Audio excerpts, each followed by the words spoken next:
Hey everyone, and welcome to this explainer. Today, we're diving into a fascinating and frankly terrifying evolution in the world of organized crime in India. We are going to trace exactly how local syndicates have completely transformed their operations over the last decade. We'll be looking at some incredible source material today, ranging from local police reports all the way up to Supreme Court directives, really unpacking how crime has moved from the physical world straight into our digital living rooms. To understand where we are, we kind of have to look at where we started, right? So picture this. It's June 2016 in the Bantwal taluk of Karnataka. The local Vittal police station pulls off a major bust, arresting 6 individuals for a string of local thefts. But I want you to think about what they actually recovered. We are talking about highly tangible physical assets. The police confiscated 2 cars, a pickup truck, an auto rickshaw, stolen cows literally taken right out of a cattle shed, and 1,500 kilograms of stolen areca nuts. The total value of this whole haul? About Rs 20 lakh. This was the face of local organized crime. It was intensely physical, it carried obvious physical risks, and it involved hauling heavy, tangible goods. All right, let's move to Section 1, from cows to cybercrime. Okay, let's really dive into this, because the criminal landscape today looks absolutely nothing like that 2016 heist. The criminals operating right now aren't bothering with breaking into cattle sheds or hauling thousands of kilos of nuts in the dead of night. Look at the sheer scale of the shift here. On one side, we have that 2016 Bantwal heist, physical items, heavy lifting, and Rs 20 lakh impact. On the other side, modern reality. According to the Ministry of Home Affairs, Indian citizens have lost a staggering 120.3 crore rupees to modern cybercrime. That is money that just vanishes into thin air, transferred invisibly across borders, without a single physical item ever being touched by the thieves. It's a massive, highly orchestrated upgrade in criminal enterprise. Which brings us to Section 2, the digital arrest illusion. The primary weapon driving these massive digital losses has basically replaced the traditional physical heist. It's a highly sophisticated, deeply psychological scam known as the digital arrest. So, the crucial point we need to establish is this. A digital arrest is not a real legal proceeding. There's no legal basis for it anywhere. It is an elaborate, terrifying digital hoax. Fraudsters set up fake police stations, they put on official-looking uniforms, and they impersonate agencies like the CBI, the Reserve Bank of India, Customs, or even narcotics agencies. They contact you, usually via video call, and convince you that you're implicated in a serious crime, like money laundering or drug trafficking. Let's walk through exactly how they break a person down, step by step, because it's so systematic. First, they hit you with that initial fake video call presenting themselves as absolute authorities. Second, they pull out forged documents, fake FIRs, warrants, official IDs, just flashing them on the screen to establish terror and credibility.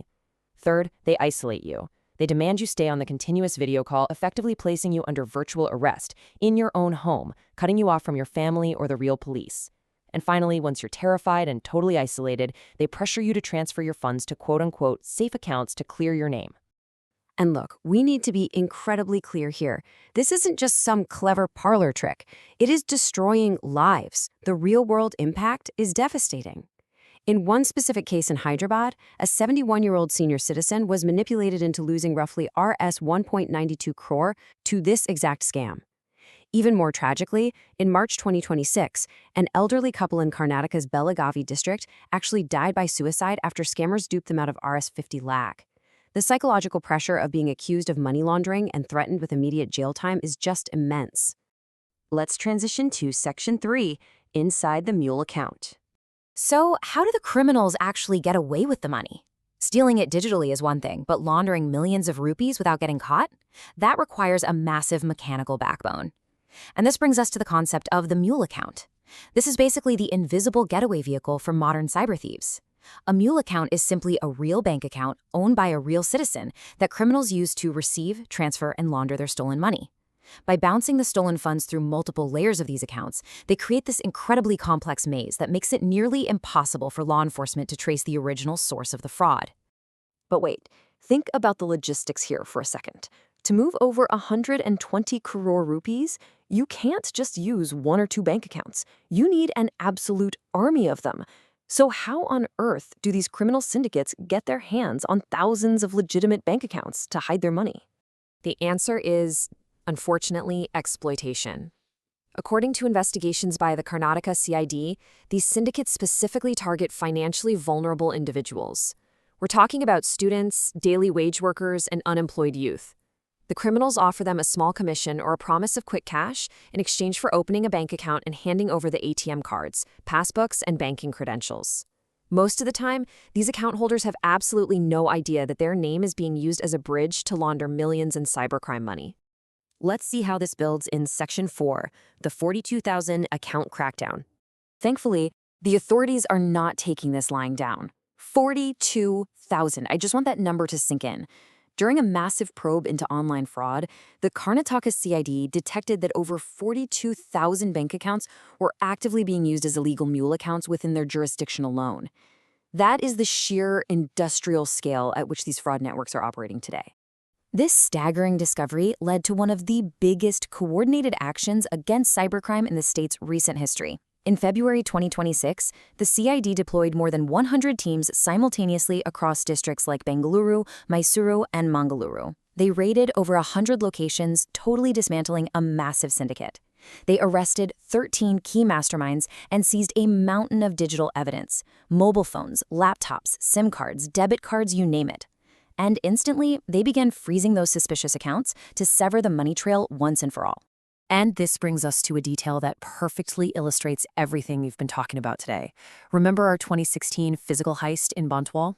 Well, one of the men arrested for stealing those cows and areca nuts was a 23-year-old named Zubair from the village of Kudthamogeru. Fast forward exactly 10 years, to July 2026. The Dakshina Kannada District Cybercrime Police tracked down a wanted fugitive for supplying mule accounts to digital arrest scammers. His name?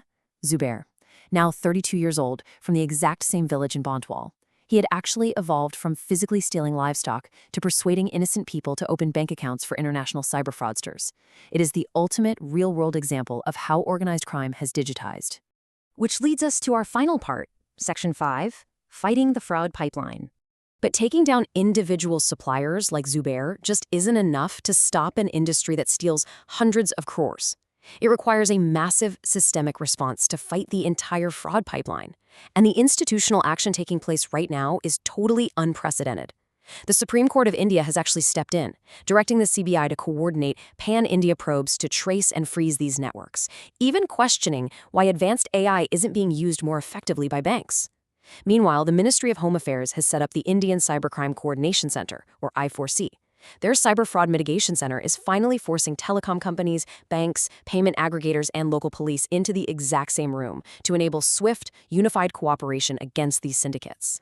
And this brilliantly illustrates how seriously the banking sector is taking the threat. In January 2025, the Indian Banks Association created a specific, official draft framework specifically designed to protect end users from the menace of money mule accounts. The entire financial ecosystem is actively rewriting its rules to detect these fraudulent accounts faster and protect innocent citizens from being exploited by people like Zubair. So we've seen how crime has morphed from stolen cows to sophisticated digital arrest illusions that can drain a bank account in minutes. We've seen how everyday citizens are tricked into becoming the financial getaway drivers for these massive syndicates. The authorities are absolutely cracking down, but the first line of defense is always you. Never share your ATM cards, OTPs, or banking credentials, no matter how small that promised commission is. Doing so is literally a criminal offense, and you could be enabling the destruction of someone else's life. So I'll leave you with this to think about. As these networks grow ever more complex and hungry for new accounts, could your bank account be secretly working for a cybercriminal? Thanks for joining me on this explainer. Stay safe and stay informed.